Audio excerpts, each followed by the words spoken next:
네, 안녕하세요. 조쌤입니다. 자, 사회심리학, 인지지각 심리학, 소비자 심리학 등 심리학 관련 시험에서 거의 무조건 나오는 주제라고 할 수 있습니다. 바로 휴리스틱이죠. 자, 오늘은 저와 함께 휴리스틱을 한번 다뤄보도록 하겠습니다. 자, 먼저 의미를 알아야겠죠? 휴리스틱은 다양한 명칭이 있어서요.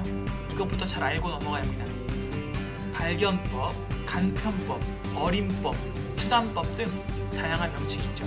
어떤 명칭으로 나올지 모르니까 기억해야겠죠?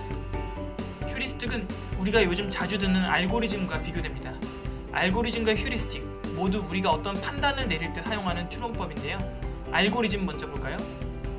알고리즘, 즉 연산법은 모든 가능한 경우의 수를 계산하여, 다시 말하면 연산 과정을 거쳐 최선의 판단을 내리는 방법이죠.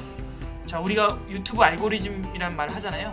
AI가 우리의 선호에 연관된 경우의 수를 계산해서 우리에게 영상을 추천해주는 거죠. 알고리즘은 엄청난 경우의 수 계산이 필요하기 때문에 정보 처리 부담이 상당하겠죠. 그래서 우리 인간이 직접 계산하는 것보다 프로그램의 힘을 빌리는 것이죠. 그렇다면 휴리스틱은 무엇일까요? 눈치가 빠른 분 느끼셨겠지만 알고리즘과 달리 모든 경우의 수를 계산하는 것이 아니라 어떤 특정 기준에 따라 제한적인 경우의 수를 효율적으로 판단하는 것입니다. 최선의 답을 고르진 못할 수 있지만 적어도 빠르고 평균 이상의 판단을 내릴 때 유용하겠죠. 컴퓨터는 알고리즘 기반이지만 우리 인간은 휴리스틱 기반입니다. 만약 우리가 매번 무궁무진한 경우의 수를 계산한다면 우리는 점심 메뉴를 고르다가도 과부하에 걸려 쓰러질지 모르죠. 우리는 대략적으로 빠르게 판단합니다. 그래서 이 심리학의 모든 분야에 휴리스틱이 중요한 것이죠. 자, 왜 휴리스틱이 어림법이나 간편법으로 불리는지 아시겠죠? 불충분한 시간이나 정보로 인해서 합리적인 판단을 할 수 없거나 그런 판단이 필요하지 않은 상황에서 간편하게 어림잡아서 판단 내리기 위해서입니다. 자, 이제 휴리스틱의 종류를 살펴봐야 합니다. 시험에 자주 나오는 세 가지 유형 살펴보겠습니다. 1번 기준점과 조정 휴리스틱, 영어로 하면 Anchoring and Adjustment입니다. 이전 판단에 근거해서 현재의 판단을 유도하는 거죠. 그러니까 이전 판단에 닻을 내리는 겁니다. 그게 기준점이죠. 그래서 닻 내리기, Anchoring이라고 합니다. 그런 다음에 미세 조정을 하는 것이죠. 그래서 Adjustment라고 하죠. 이 휴리스틱에 관한 실험은 이것입니다. 대상자를 두 집단으로 나눠서 질문합니다. 한쪽은 8부터 1까지 곱해보라고 하고 나머지 한 집단은 1부터 8까지 곱하라고 합니다. 같은 연산이지만 순서만 바뀐 거죠. 계산할 시간을 주지 않고 그냥 감으로 답해보라고 합니다. 그랬더니 첫 번째 집단의 평균값은 2250이 나오고 두 번째 집단의 평균값은 512가 나왔습니다. 차이가 엄청 심하죠? 왜 그런 걸까요? 첫 번째 집단은 8을 기준으로 조정을 했고 두 번째 집단은 1을 기준으로 했기 때문이죠. 참고로 정답은 4320입니다.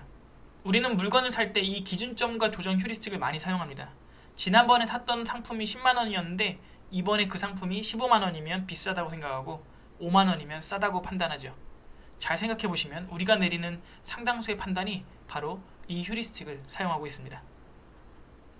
2번 가용성 휴리스틱, 사람들이 어떤 사건에 대해 얼마나 쉽게 회상하는가를 기준으로 판단을 내립니다. 즉 기억에 잘 떠오르고 친숙한 대상에게 더 높은 평가를 내리는 것이죠. 유명한 실험은 이것입니다. 대상자들에게 1분 동안 4쪽의 소설을 읽게 한 뒤에 두 가지 질문을 던집니다. 1번 질문은 소설에서 7개의 철자로 된 단어 중에 ing로 끝나는 단어는 몇 개인가? 두 번째 질문은 소설에서 7개의 철자로 된 단어 중에 6번째 철자가 n인 단어는 몇 개인가? 그랬더니 1번 질문에 평균적으로 13.4개라고 답했고 2번 질문에는 4.7개라고 답했습니다. 자, 왜 1번 개수가 더 많을까요? ing로 끝나는 단어가 6번째 철자가 n인 단어보다 생각해내기 쉽기 때문이죠. 그런데 재미있는 점은 7글자로 된 단어 중에 6번째 철자가 n인 단어는 ing의 형태를 무조건 포함할 수밖에 없습니다. 그 논리적으로 보면 2번의 개수가 1번보다 같거나 더 많을 수밖에 없죠. 이게 바로 가용성 휴리스틱입니다. 만약 여러 개의 물건 중 하나를 최종적으로 골라야 하는데 빨리 결정해야 하는 경우 자신이 광고에서 자주 보고 친숙했던 물건에 손이 가는 것, 바로 가용성 휴리스틱 때문이죠. 사람들은 잘 기억나고 친숙한 것을 고르기 쉬우니까요. 자, 대표성 휴리스틱입니다. 어떤 집합의 일부에 나타나는 특징이 그 집합 전체를 대표한다고 간주하여 판단을 내리는 것이죠. 자, 린다 문제는 대표성 휴리스틱과 관련된 유명한 문제죠. 자, 린다는 이런 특성이 있습니다. 31세 독신이고 매우 머리가 좋고 본인 생각을 뚜렷하게 이야기하고 철학을 전공했으며 사회정의와 인종차별에 관심이 많다. 반핵 시위에도 참여했다. 자, 이런 설명을 한 후에 린다가 어떤 사람인지를 물어보는 것입니다. 1번 페미니스트다. 2번 은행원이다. 3번 은행원이면서 페미니스트다.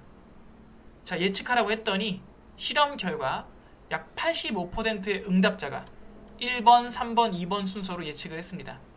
자, 그런데 논리적으로 생각을 해보면 이 3번은 1번과 2번의 교집합이잖아요. 그렇기 때문에 2번의 확률이 3번보다 같거나 높을 수밖에 없죠. 자, 사람들이 이렇게 판단한 것은 은행원이면서 페미니스트라는 이 린다의 특징이 린다를 대표할 것이라고 판단했기 때문이죠. 자, 우리가 물건을 살 때 특정 브랜드에 집착하는 경향이 있죠. 예를 들어 삼성에서 만든 전자제품이 최상이라고 가정했을 때 우리는 삼성에서 나온 제품은 모두 다 인류라는 고정관념을 가질 수 있어요. 삼성의 인류기업이라는 대표성을 부여해서 삼성에서 나오는 모든 제품들, 뭐 삼성보험, 삼성제약, 전자제품이 아니어도 그런 판단을 내릴 수 있죠. 느끼셨겠지만 대표성 휴리스틱은 편견이나 고정관념과 연결되기 쉽죠. 우리 인간은 심리적으로 대표성 휴리스틱에 매우 취약합니다. 자, 휴리스틱이 시험에 나오겠죠. 그 의미와 종류 그리고 디테일한 예시를 기억해 두시기 바랍니다. 주관식이나 약수령으로 나올 수 있고요. 자, 휴리스틱은 우리가 효율적으로 판단을 내릴 수 있도록 도와주는 장점도 있지만 편견과 고정관념을 일으킬 수도 있습니다. 휴리스틱이 여러분이 실제 판단 내릴 때 어떻게 영향을 주는지 한번 분석해 보세요. 아주 스마트해질 것입니다. 자, 그럼 다음 시간에 또 찾아오겠습니다. 감사합니다.